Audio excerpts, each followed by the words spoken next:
கொட்டிருப்பது கையில் எடுத்துக்கோ. சரி. நடைவண்டியில் நீ நடந்த நாளை பேரை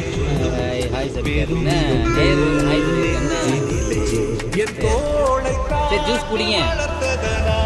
என் தோழன் நீ அல்லவா, என் வேள்வியாவும் வென்றதனா, என் பாதி நீ என்ன வெயில் என்ன சந்தோஷத்தேரில் தாவி நல்லா இருக்கா? நல்லா இருக்கா இடம்? நேரில் நல்லா இருக்கா?